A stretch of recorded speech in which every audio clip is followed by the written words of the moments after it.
comenzaremos hablando un poco de la comunicación asertiva, que tiene distintos términos. También se la llama comunicación no violenta, comunicación eficaz, tiene distintos nombres. La comunicación es la base de todo, de la convivencia como seres humanos, y si queremos realizar un cambio en el mundo, en realidad tiene que partir también de nosotros. No podemos esperar que se produzca de forma fácil, gratuita y de manera espontánea y fuera, sino que nosotros también tenemos que contribuir con nuestro granito de arena. Hemos sido educados en un tipo de lenguaje que es el lenguaje del chacal, que es esa psicología que nos enseña un poco a cómo defendernos en este mundo jungla, sacando los dientes y las garras cuando es necesario. Siempre vamos a intentar pensar que los demás tienen la culpa de mi situación. Entonces es muy curioso porque la tendencia que vamos a tener siempre es a emitir un juicio frente a buscar una observación sobre algo desde un punto de vista totalmente objetivo. Pero no hemos sido educados para describir las cosas de forma objetiva, ¿verdad? Sino que hemos sido educados para hacer una lectura, una interpretación y a raíz de ello emitir un juicio sobre esto que estamos viendo. Pero para empezar tenemos que entender un poco primero cuál es la mentalidad del chacal para intentar evitarla, ¿no?, en nuestro mundo. El lenguaje del chacal hace juicios moralistas, es decir, habla de cosas que están bien o que están mal, esto es bueno o esto es malo, esto es admisible y esto es inadmisible, y en consecuencia lo que genero con esto es, hay un culpable de la situación y por lo tanto el culpable debe ser castigado.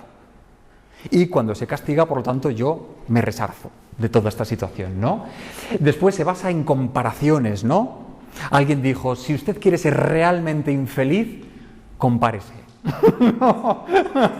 Después, la ausencia de responsabilidad, ¿no? Esto es muy curioso porque en nuestro lenguaje se filtra mucho esta característica y yo os voy a invitar a que estemos muy atentos a cuándo aparece esta cosa, ausencia de responsabilidad.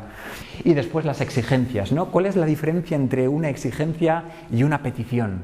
¿Quién me puede ayudar? ¿Cuál es la diferencia entre una exigencia y una petición?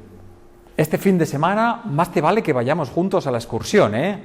Porque si no, yo te lo estoy pidiendo. Pero si no lo hago, tendrá consecuencias. En lugar de pedir de forma natural, y de hecho yo os decía, el objetivo de esta charla en realidad es conectarnos con algo que parece que nos hemos olvidado, que es volver a comunicar como seres humanos. Se trata de un dar natural en lo que se basa todo esto desde un punto de vista de la empatía. Es decir, la libertad de la persona lo es absolutamente todo, y yo te voy a invitar a que hagas algo, y si no quieres hacerlo, intentaré en todo caso averiguar los motivos por los cuales tú deseas otra cosa, pero no voy a hacer coacción hacia la persona. Y esto es muy difícil, ¿no? Porque hay una parte de nosotros como que busca dominar. ¿Y cuándo nos hemos desviado de nuestro objetivo? ¿Cuándo apareció el chacal? Pues a lo mejor hace 5.000 años, porque ahí surge el pensamiento salvaje, el pensamiento en el que necesitamos tener la razón frente al otro.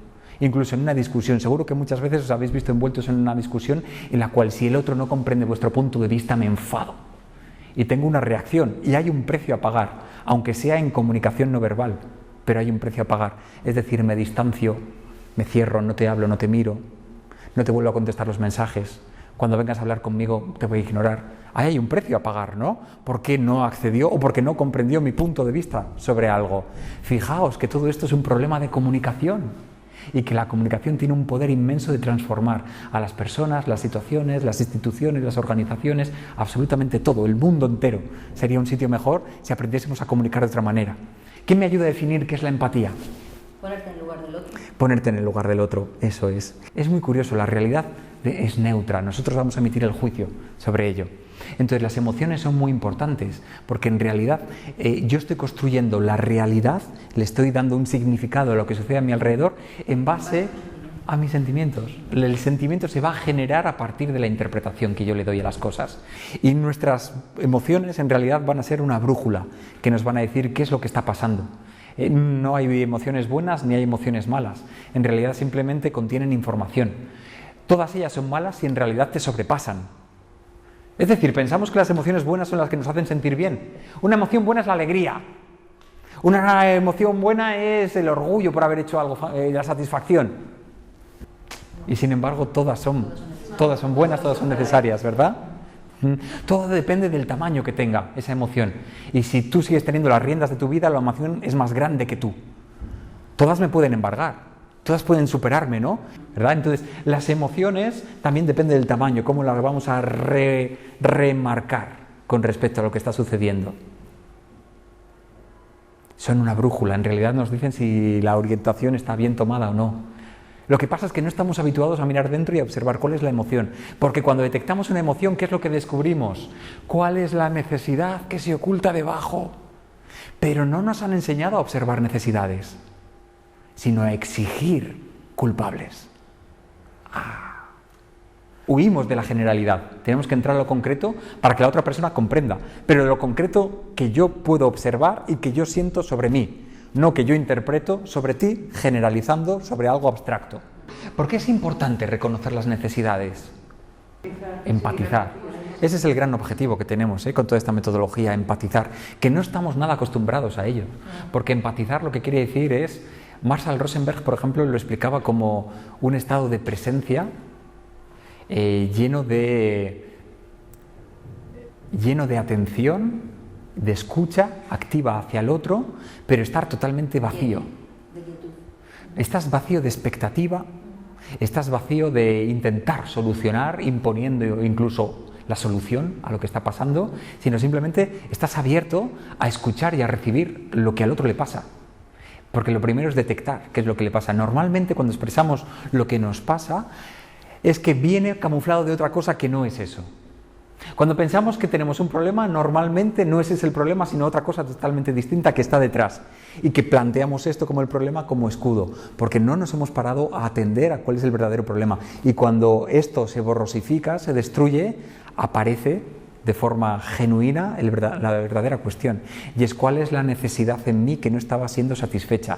Yo cuando emito un juicio, y esta es una de las grandes claves que voy a compartir hoy con vosotros, al emitir un juicio en realidad lo que estoy es manifestando cuál es la necesidad de fondo que no ha sido atendida. Yo voy a intentar ahondar y quitar la máscara del juicio para ver qué es lo que hay detrás, y lo que hay detrás que es una necesidad, siempre. El interés es una ventaja que yo quiero conseguir, ¿no? Es algo a mayores, tiene que ver con la ambición, ¿sí? Con la avaricia, con la codicia, ¿sí? Y la necesidad es algo mucho más primario, está antes que eso. Pero incluso, digamos que los grandes psicópatas de la historia, pienso en Julio César o pienso en Hitler, en realidad lo que hacen están encubriendo una gran necesidad que tienen debajo, de ser atendidos, de ser comprendidos, de ser queridos. Y frente a eso, lo que hacen es, al no sentirme querido, siento que el otro es un vil, un cruel, un injusto, un cretino, un alcornoque. Y entonces, ¿qué es lo que hago? Si sigo sin recibir cariño, tomo cualquiera de las opciones. La primera, sentirme culpable y vivir deprimido, pero los psicópatas históricos no toman esa opción. Toman la segunda, que es agredir. Por lo tanto, si yo me siento injustificadamente tratado, lo que voy a hacer es voy a sacar mi arsenal. Porque la 3 y la 4 ya ni me las planteo. Mirar a mis emociones o intentar atender las emociones del otro ya no están en la agenda del día. Me quedo en la número 2 y saco el arsenal y ataco. Y eso es lo que sucede en el sistema del chacal. El punto número 1 de esta metodología de la comunicación asertiva es expresar un hecho objetivo, no una interpretación. Yo si digo está siempre ausente, cuando yo meto una generalización, una frase que es totalmente inmovilista y que no es concreta ni específica, estoy traicionando y estoy metiendo un juicio. Que no esté nunca o que esté siempre ausente es un juicio. 2. ¿Cómo yo me siento con respecto a esto? Me siento triste. ¿Vale? 3. ¿Cuál es la necesidad? Me gustaría que estuvieses más tiempo en casa. En concreto me gustaría que los martes y los jueves cenemos juntos, que hace mucho tiempo que no lo hacemos, por ejemplo. ¿Sí? Una petición muy concreta. Cuanto más específica, mejor. ¿Cuál es el paso número 4 en esta metodología? Pues yo os lo voy a explicar, que para eso habéis venido. El paso número 4 es cómo vamos a pedir una acción positiva. ¿Qué pasa? Que no es tan fácil pedirla, porque muchas veces caemos en lo que decíamos al principio, en la exigencia en lugar de la petición. Entonces andan ahí, a veces se pueden disfrazar la una de la otra. A los niños se les enseña desde el chantaje. Es decir, desde el castigo o desde la recompensa. Sabemos que los castigos no son buenos, pero es que las recompensas, el método de recompensa tampoco es bueno porque fomenta lo mismo, es el mismo pensamiento, son las dos caras de la misma moneda, es sistema chacal, absolutamente igual, ¿de acuerdo? La vida es una cosa en continua transformación y querer aferrarnos a que una persona que no se merece nuestra amistad es nuestro amigo o que cambie, fíjate, Pedro Pablo ha explicado una cosa que está muy bien, ¿no? Que cambie, intentar que una persona cambie es un grandísimo error. Eso pasa muchas veces en los matrimonios, ¿no? Él intenta cambiarle a ella y ella intenta cambiarle a él, porque quiere que se amolde a la persona que tiene aquí, él. Pero es que esa persona es distinta.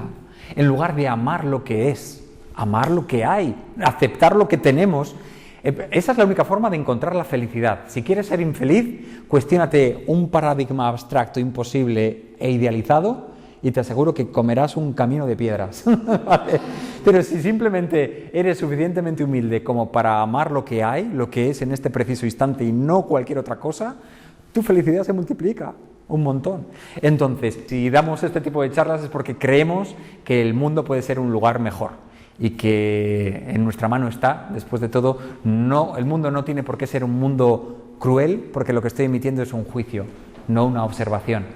Entonces, lo que os pido es que cuestionemos siempre estas diferencias que hemos establecido hoy, que nos va a ayudar un poco a percibir mejor cómo es la realidad, cómo yo me posiciono frente a ella y cómo voy a comunicar lo que me pasa para intentar desactivar problemas y que todos, como comunidad, tengamos una vida mejor, más saludable. Y voy a terminar con una cita de Mahatma Gandhi que dice: si quieres cambiar el mundo, empieza por ti mismo, empieza a comunicar de esta forma. Muy bien, pues muchas gracias. Gracias.